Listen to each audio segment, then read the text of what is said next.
अस्सलाम वालेकुम, कैसे हैं आप सब लोग। Welcome to my channel sweet designs by Sara. आज मैं आप लोगों के लिए सिनेबन की कॉपी कैट रेसिपी लेकर आई हूँ। बहुत ही प्रोफेशनल और बेहतरीन सॉफ्ट और मज़ेदार सिनेमन बन्स बनते हैं। आई एम श्योर आप लोग सिनेबन से फेमिलियर होंगे। जब भी आप किसी अच्छे मॉल में जाते हैं तो आपको एकदम प्यारी सी खुशबू आती है और आप जब देखते हैं तो वो वहाँ पे सिनेबन की आपको शॉप नज़र आती है। तो उस तरह के अगर आप बन्स घर में बनाना चाहते हैं तो आज की वीडियो आपने बगैर स्किप किए हुए देखनी है, क्योंकि इसमें बहुत सारी डिटेल्स और टिप्स मैं आपको देने वाली हूँ जिससे आपके ये बन्स परफेक्ट बनने वाले हैं।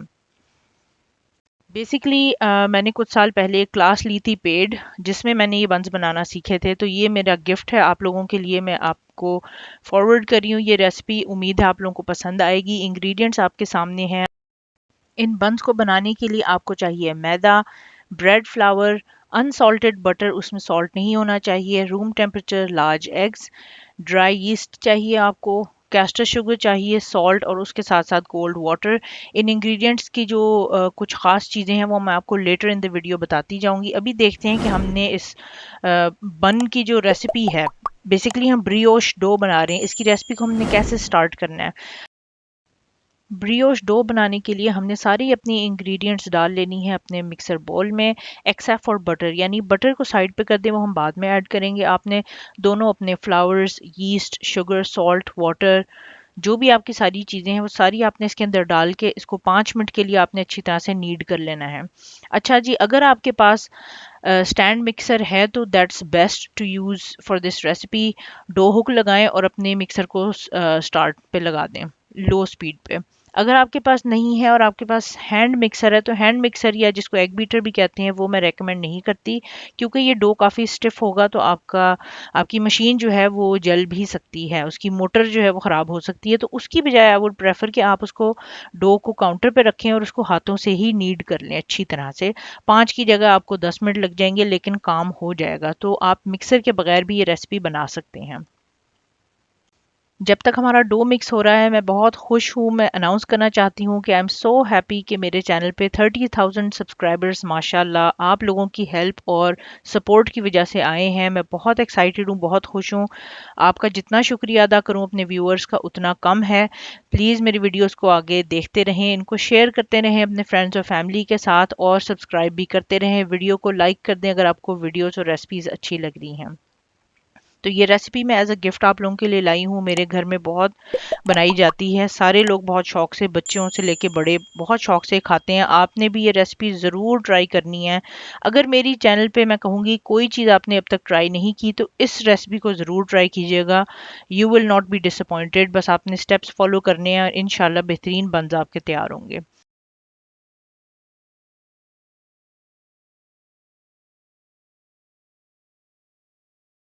5 मिनट के बाद जब डो हमारा गुन गया है तो उसके बाद हमने बटर के पीसेस एक एक करके लो टू मीडियम स्पीड पर डालते जाने हैं। बीच में अगर आपको लगा कि बटर के पीसेस साइड पे जा रहे हैं तो आप हाथों से या एक स्पैचुला से उसको डो में अंदर कर सकते हैं और साइड्स को स्क्रैप करते रहें इन बिटवीन। 10 से 15 मिनट के लिए मजीद अब आपने इस डो को मिक्स करते रहना है। शुरू में तो आपको लगेगा कि ये बटर इसमें इनकॉर्पोरेट नहीं होगा, लेकिन have some trust, have faith, इंशाल्लाह आहिस्ता आहिस्ता ये आपके स्टिफ डो के अंदर जाता जाएगा। आपका डो नरम स्टेज पे आएगा और उसके बाद फाइनल स्टेज ये होगी कि वो एक बॉल फॉर्म कर लेगा। सारा डो जो है उतर जाएगा आपके बॉल के साइड से, या आपका काउंटर टॉप है तो उससे भी उतर जाएगा और एक बहुत ही स्मूथ और अच्छा डो आपका हाथ में आके तैयार हो जाएगा। आपको आइडिया हो जाएगा, जब आपसे टच करेंगे तो बहुत ही एक सॉफ्ट और अच्छी मज़ेदार नॉन स्टिकी आपको फील आएगी। That's when your dough is ready. Dough जब आपका बिल्कुल तैयार हो जाए तो आपने इसको हाफ कर लेना है, क्योंकि this is a lot of dough. Half करके इसको क्लियर रैप में आप रैप करके इसको फ्रिज में रख दें कम से कम 6 घंटों के लिए, या फिर ओवरनाइट रख दें तो और भी अच्छा है। इस तरह ये होगा कि इस डो का फ्लेवर जो है डेवलप हो जाएगा। यूजुअली मैं इसमें से जो एक हाफ है उसको फ्रीज कर देती हूँ अच्छी तरह से रैप करके, और उसको 2 हफ्तों के अंदर अंदर आप दोबारा से इससे दोबारा से बंस बना सकते हैं। और दूसरे हाफ को जो है मैं यूज़ करती हूँ अपने सिनेमन बन्स बनाने के लिए। फिलिंग के लिए आपको चाहिए लाइट ब्राउन शुगर। शुगर वो वाली होनी चाहिए ब्राउन जिसमें थोड़ी नमी हो। उसके साथ साथ आपको फाइन शुगर चाहिए, या जिसको कैस्टर शुगर कहते हैं, और साथ ही साथ आपको सिनेमन पाउडर चाहिए। सिंपली आपने इसको लेके मिक्स कर लेना है।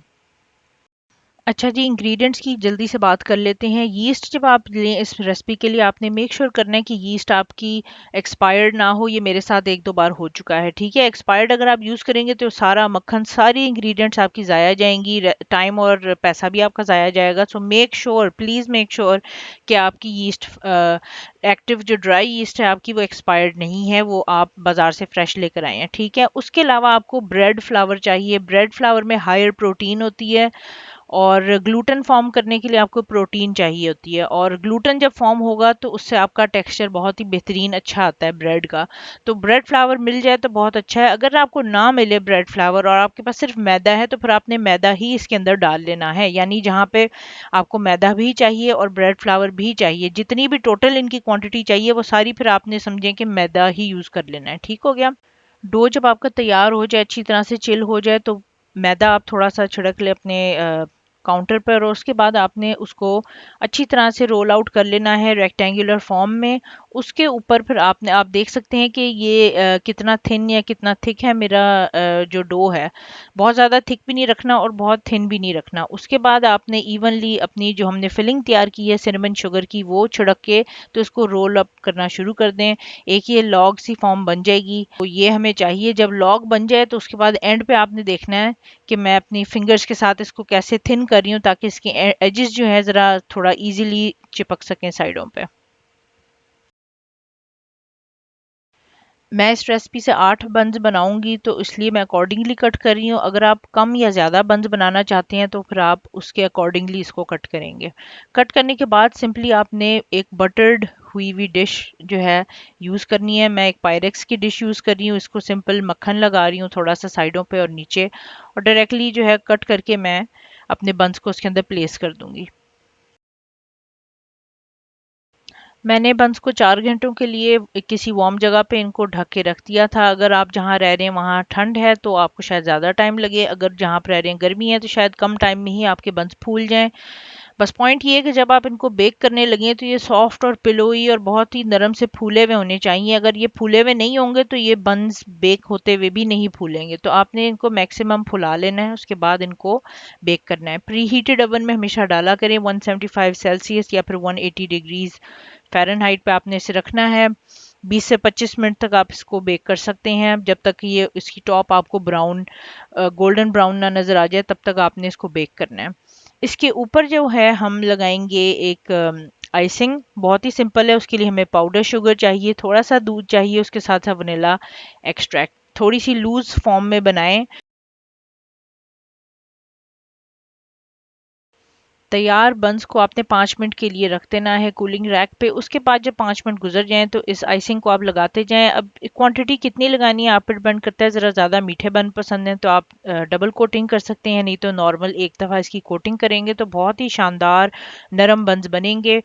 फ्रेश खाएंगे तो उसका तो बहुत ही बेहतरीन रिजल्ट होगा, लेकिन अगर आप इसको बिल्कुल फ्रेश ना खा सकें तो सिर्फ 5 से 6 सेकंड आपने इसको माइक्रोवेव में वार्म करना है और फिर खाएं, और इसको एंजॉय करें चाय के साथ, फैमिली और फ्रेंड्स के साथ, और मज़े लें। इस रेसिपी को ज़रूर शेयर करें। आई रियली होप कि आज की रेसिपी आपको बहुत अच्छी लगी है। मैं बहुत ज़्यादा आपको रेकमेंड कर रही हूँ, इंसिस्ट कर रही हूँ कि इस रेसिपी को ज़रूर ट्राई कीजिएगा, इसको स्किप ना कीजिएगा। ट्राई करके मुझे फीडबैक ज़रूर नीचे कमेंट्स में दीजिएगा। ये देखें जी कितने शानदार बंस बन के तैयार हो गए हैं। अगर आप इस रेसिपी को ट्राई करेंगे तो मुझे पूरी उम्मीद है कि आपको ये रेसिपी बहुत पसंद आएगी। अच्छा जी, अब ब्रीफली बात कर लेते हैं कि अगर आपने दूसरा जो हाफ डो है उसको फ्रीज कर लिया था तो उसको कैसे दोबारा से आपने यूज़ करना है। जब आपने यूज़ करना हो तो उसको ओवरनाइट आपने फ्रिज में रख देना है डो को।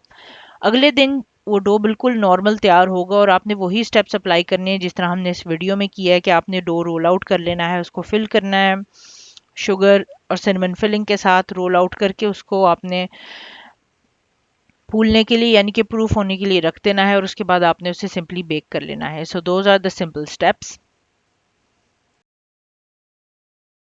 दोबारा से आप लोगों का बहुत ज़्यादा शुक्रिया अदा करना चाहती हूँ मेरा मेरा साथ देने का, मुझे सपोर्ट करने का। यूट्यूब पे चैनल ग्रो करना एक बहुत ही मुश्किल काम है। It's not easy at all. तो जो लोग बहुत ज़्यादा सब्सक्राइबर्स जिन चैनल्स पर हैं उनको बड़ा सा सल्यूट है। It takes a lot of hard work. So कोशिश मैं भी कर रही हूँ, लेकिन जितना मैं कर सकती हूँ पॉसिबल मैं कोशिश करती हूँ कि मैं वीडियोज़ अपलोड करती रहूँ। तो please keep supporting my channel. अपना और अपने घर वालों का बहुत सारा ख्याल रखिएगा। आपसे नेक्स्ट वीडियो में नेक्स्ट रेसिपी के साथ मुलाकात होगी। अंटिल नेक्स्ट टाइम, अल्लाह हाफिज़।